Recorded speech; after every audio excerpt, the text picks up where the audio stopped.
अस्सलाम वालेकुम। तो कैसे हैं मेरे तमाम फ्रेंड्स। उम्मीद करती हूँ कि सब बिल्कुल खैरियत से होंगे। Welcome back to my channel. This is Usma Gaffar, founder of life transformation training centre.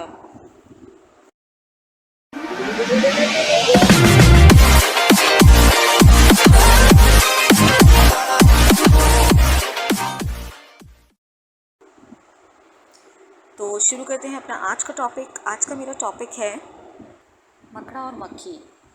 अल्लामा इकबाल की नज़म पर लिखी गई बहुत ही शानदार कहानी सुना रही हूँ। बहुत गौर से सुनिएगा और फिर आप इससे क्या सबक लेते हैं अपने कमेंट्स में ज़रूर मेंशन कीजिएगा। एक दिन मकड़े ने मक्खी से कहा, बे मक्खी, तुम यहाँ से रोज़ गुजरती हो मगर मेरे घर कभी नहीं आती हो। अपनों से इस तरह दूर रहना अच्छी बात नहीं है। तुम मेरे घर तो आओ कभी, साथ बैठकर खाना खाएंगे, बातें करेंगे। वो सामने सीढ़ी है, अगर आ जाओ तो बहुत अच्छा होगा। मकड़े की बात सुनकर मक्खी ने कहा, मियाँ मकड़े, ये धोखा किसी और को देना, मैं तो तुम्हारी बातों में आने वाली नहीं हूँ। मकड़ा बोला, अरे ये क्या, आपने तो मुझे धोखेबाज समझ लिया। नहीं भाई, ऐसी कोई बात नहीं है। मैं तो तुम्हारी खातिर मदारत करना चाहता था ताकि तुम खुश हो। मेरा घर देखकर मेरा तो इसमें कोई फ़ायदा नहीं है। मेरे घर में तुम्हें दिखाने की बहुत सी चीज़ें हैं। बाहर से तो ये छोटा सा है मगर अंदर से बहुत प्यारा है। अंदर इसमें बहुत खुशनुमा पर्दे हैं। मेहमानों को सुलाने के लिए नरम गरम बिस्तर भी हैं। मक्खी बोली, जो भी हो, मैं तो तुम्हारे घर कभी नहीं आऊँगी।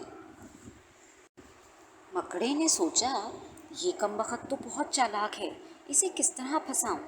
फिर उसने सोचा, हाँ, अपनी तारीफ से सब खुश होते हैं, चलो इसकी तारीफ करता हूँ, इसकी खुशामद करता हूँ। मकड़े ने कहा, मक्खी, आप तो बहुत हसीन हैं।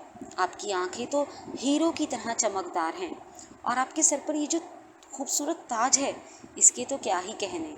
और आप जब उड़ते उड़ते सुरीला गाना गाती हैं, इसकी तो बात ही निराली है। वाह वाह, सुभान अल्लाह। अपनी तारीफ सुनकर मक्खी बहुत खुश हुई और कहने लगी, मियाँ मकड़े, अब मुझे आपसे कोई डर नहीं। मैं आपके घर ना आके आपका दिल नहीं तोड़ना चाहती। ये बात कह के जैसे ही मक्खी अपनी जगह से उठी और मकड़े के पास आकर बैठी, मकड़े ने उसको पकड़ लिया और उसे अपने घर ले आया। वो कई दिन से भूखा था, अब उसने खूब मज़े ले लेकर मक्खी को खाया। मक्खी चालाक और धोखेबाज मकड़ी की बातों में आकर अपनी जान खो बैठी। इस कहानी से हमें ये सबक मिलता है कि हमें कभी भी किसी की बातों में नहीं आना चाहिए और हर फैसला बहुत सोच समझ कर करना चाहिए। अगर आपको ये कहानी की पसंद आई हो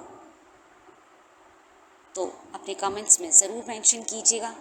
हमारे चैनल को ज़्यादा से ज़्यादा सब्सक्राइब कीजिए और अपने दोस्तों में शेयर कीजिए। अच्छे से अच्छी वीडियोस के लिए बेल को ऑन कर दीजिए ताकि हर वीडियो का नोटिफिकेशन आपके पास पहुंच सके। मिलेंगे बहुत जल्द एक नई वीडियो में एक नए टॉपिक के साथ। अपना बहुत ज़्यादा ख्याल रखिएगा। Stay bless, stay smile, stay काम।